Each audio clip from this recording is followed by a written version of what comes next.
अगर भगवान को प्रसन्न करना है तो जैसे तुमने भगवान को अब तक लूटा है वैसे भगवान पर लूट कर देखो।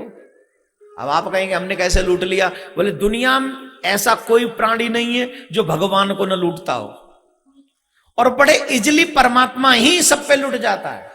भगवान आज हमें ये दे दो, भगवान आज हमें ये दे दो, भगवान जब बेटा नहीं होता तब कैसा भी दे दो, एक दे दो।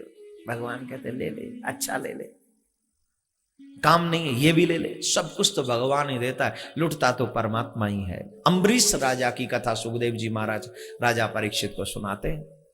अम्बरीश राजा से सेवा करना सीखना चाहिए। कितने अच्छे हैं अम्बरीश राजा, कितना मन है उस कथा में, उस सेवा में। राजा होने के बावजूद भी 2400 घंटा ठाकुर की सेवा में लीन रहते हैं। इतना कि जब से रानी से विवाह करके लाए हैं, लाए क्या फेटा कटारी गई थी, उस रानी से भी आज तक बात नहीं हुई। इतने बड़े भगवान के भक्त हैं। क्या कहोगे इसको? हम दो हमारे दो, दो कमरे के मकान में हम इतने बिजी है कि भगवान को आरती भी फटाफट फटाफट कर देते हैं, है ना? हाँ या ना तो जवाब दे दो, जोर से बोलो। और वो राजा होकर भी क्या करते हैं? जाते ही नहीं है कहीं। बोले फिर राज कौन संभालता? बोले सुदर्शन। आपको एक बार पुनः याद दिला दूं मेरे भाई बहन, जब से आप अपने घर से चलते हो और जब तक घर पहुंचते नहीं हो तब तक मेरे कन्हैया की जिम्मेदारी हो आप। और मेरा ठाकुर तुम्हें पल पल देखता रहता है कि कहीं भी कोई तेरे साथ अमंगलिक घटना न घट जाए। वो तुझे हर बार देखता रहता है। जब तक तू घर सुरक्षित न पहुंच जाए तब तक मेरे ठाकुर की नजरों के सामने तू रहता है हर पल। जब से आया है और जब तक पहुंचे,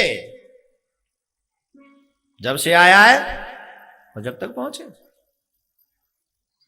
निश्चित तौर पर मेरे भगवान की और एक बात आप समझ लीजिए, आप उतनी अच्छी जिम्मेदारी नहीं निभा सकते जितनी अच्छी जिम्मेदारी मेरे ठाकुर निभा सकते हैं।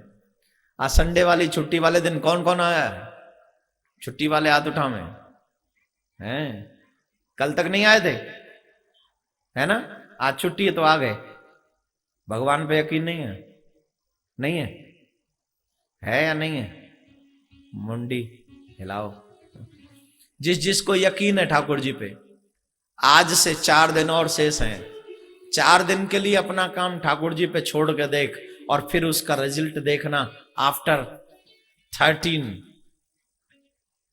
तारीख के बाद तुझसे ज्यादा प्रॉफिट तेरा काम करके दे चुका होगा। तुझसे ज्यादा। सिर्फ अपना काम मेरे गोविंद के हवाले करके देख ले एक बार। तुम जब कुछ भी गोविंद के हवाले छोड़ते हो तो मेरा गोविंद पूर्णतः उसे संभाल लेता है। तेरा नुकसान नहीं होने देता, तेरा प्रॉफिट कराता है वो, क्योंकि यही मेरे गोविंद की मर्जी है। लेकिन जो स्वयं, अभी परसों मैंने सुनाया था कि द्रौपदी को कन्हैया बचाने तब तक नहीं आए जब तक उसने अपनी साड़ी खुद पकड़ी हुई थी।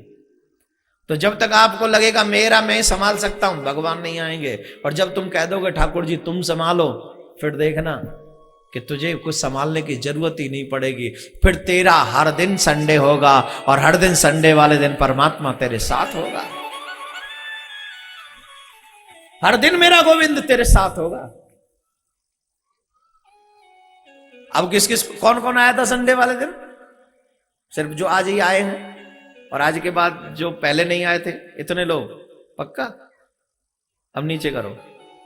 अब कल से मेरी बात सुनने के बाद किसको लगता है कि हम अपना काम ठाकुर जी पे छोड़ेंगे और कल से ठाकुर जी अपना काम संभाले, हम तो ठाकुर की कथा सुनेंगे? बोलो किस किस को लगता है?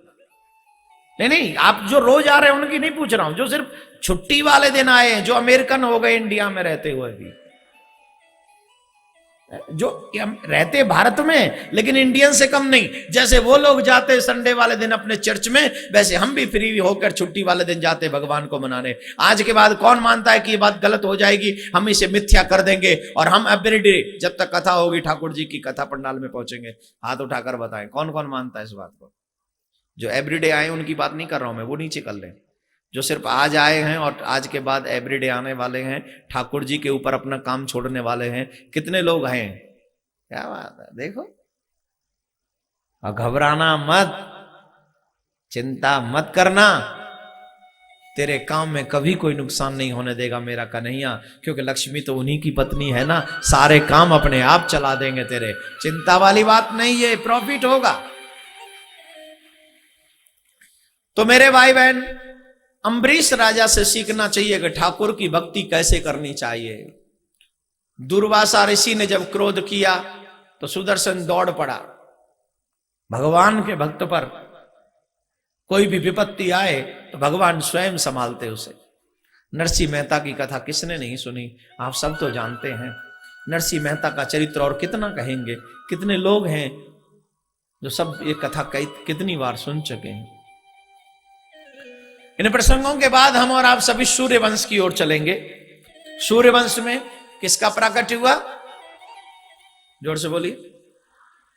राम जी का।